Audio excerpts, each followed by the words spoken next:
The moon bled silver over the forest, and when Alara blinked, the trees had rearranged themselves. She had only stepped off the path, for a moment just to catch her breath. But now the familiar trail was gone. The air felt heavier, thick with a strange perfume of jasmine and wet stone.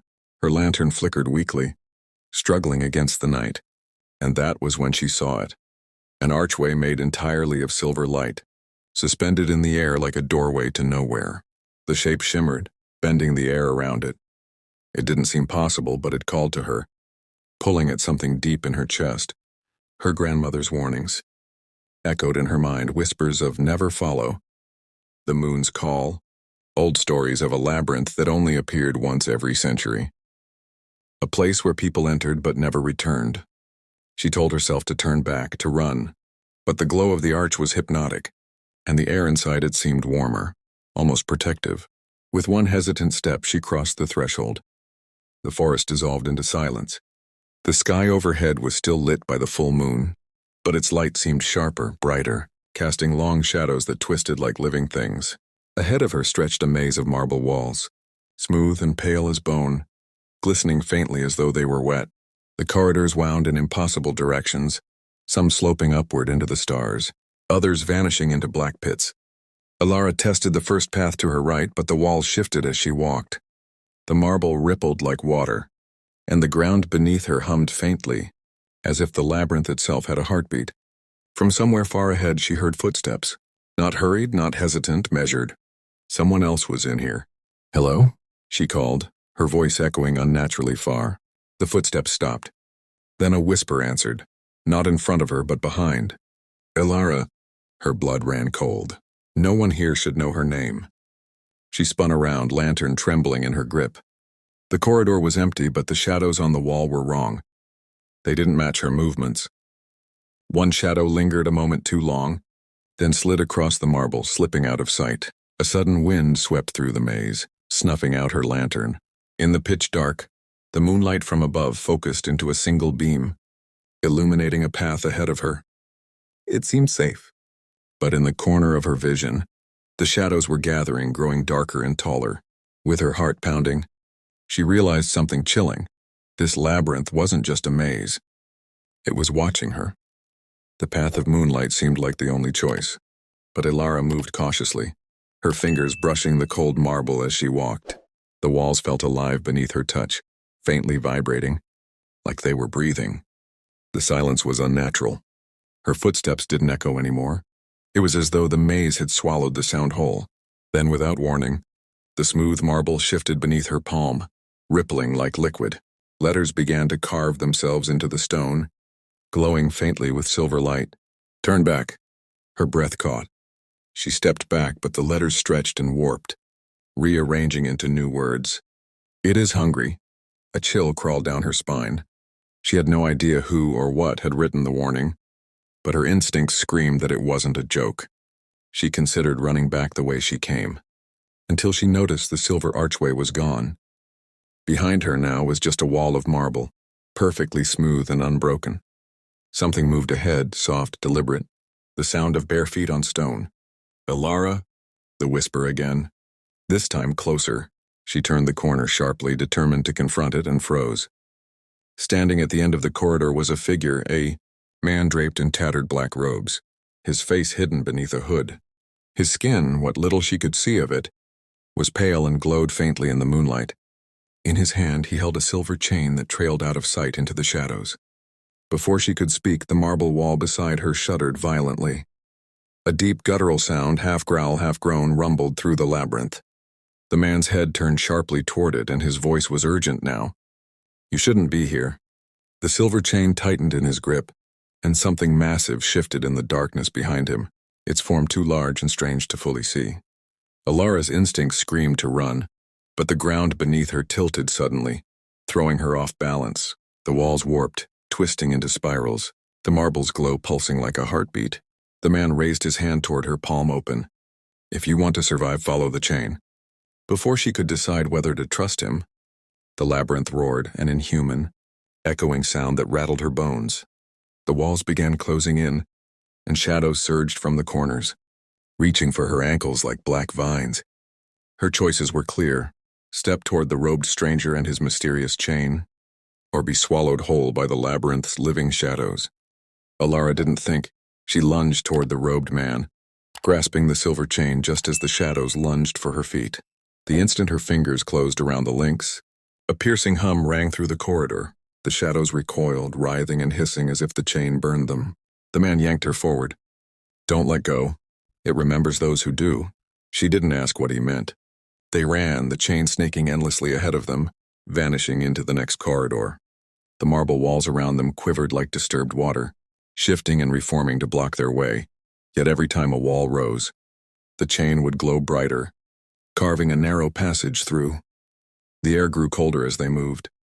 The moonlight above faded until only faint glimmers filtered through cracks in the ceiling. The man's hood cast his face in shadow, but his voice was steady, almost melodic. This labyrinth was not built to keep people out. It was built to keep it in. Alara's mind raced. "What is it?" He didn't answer. Instead, the chain jerked violently in his grip, pulling them both forward. From somewhere deep in the maze came a sound like stone scraping against stone, followed by a slow, deliberate thud. Then another. And another. Footsteps, but impossibly heavy. The corridors widened into a circular chamber. The floor was black marble, polished so perfectly it reflected the moonlight like still water. At its center stood an ancient door carved from bone-white stone, sealed with intricate silver locks. The chain ran directly into the locks as though holding the door shut. The man tightened his grip on the chain. This is the heart of the labyrinth. It stirs when the moon is full. A low tremor shivered through the floor. The silver locks rattled, one of them snapping open with a metallic click. Alara stepped back instinctively. "Something's coming out, isn't it?" she whispered. The man's tone was grim. "It will if we can't reset the maze before the moon sets." The marble walls of the chamber began to stretch upward like rising tides, sealing them in. From the gap in the stone door seeped a tendril of pure black shadow, twisting and curling in the air like smoke, except smoke didn't have eyes. These eyes were narrow, glowing red, and locked directly on her. "Alara," it whispered in the exact tone of her own voice. The whisper of her own voice coming from that shadow made Alara's stomach twist. The red eyes blinked once, slowly, almost lazily, and then another silver lock on the bone-white door clicked open. The robed man yanked hard on the chain. "Do not answer it." She swallowed, her throat dry. "Why does it sound like me?" "It shows you what you trust most," he said sharply. "So you'll open the door for it." The tendril of shadow slid further into the chamber, elongating and splitting like ink and water. From its base more eyes appeared, dozens, maybe hundreds, opening and blinking in eerie unison. The air grew heavy, as though the labyrinth itself was holding its breath. Alara stepped back, but the polished marble beneath her rippled, pulling at her boots as though it wanted to swallow her whole. The robed man planted the end of the chain into the floor, and with a metallic hum, a circle of glowing symbols flared around them. "This is the only safe ground," he said. "Everything else belongs to it." The shadow tendril tested the glowing edge, recoiling with a hiss. But even as it withdrew, the bone door shuddered violently, another lock snapping free. The man's grip tightened, his voice low and urgent. "We're losing time." The hum of the chain deepened, vibrating through Alara's bones. She felt something strange then, a pull, as if the chain itself was asking her to follow it deeper into the labyrinth, away from the chamber. The man noticed her hesitation. "You can help me reset the maze," he said. "Or you can stay and see what comes through that door. Choose." A deafening crack split the chamber as the fourth lock fell away. The gap in the door widened, and this time, a hand, if it could be called that, slipped through. Long skeletal fingers made of shadow, each ending in a jagged silver claw. The red eyes flared brighter, and the voice called her name again, but now it sounded pleading, like a child asking for help. Her instincts screamed to run, but the man was already pulling her toward a narrow corridor that had opened in the wall, the chain snaking through it like a living guide. Behind them, the shadow hand scraped against the floor, leaving deep gouges in the marble. "Alara?" The voice grew louder, angrier now. They darted into the corridor just as the final lock on the door shattered. The roar that followed was not human. The roar shook the entire labyrinth, making the marble walls ripple like water in a storm. The air was suddenly colder, sharp with the scent of iron. Alara gripped the silver chain, so tightly her knuckles ached. her lungs burning as she followed the robed man through the twisting corridors. Behind them, something massive was moving. Its steps were heavy enough to send hairline cracks spidering across the walls. Every time it roared, the maze itself seemed to shift violently, as though trying to contain it.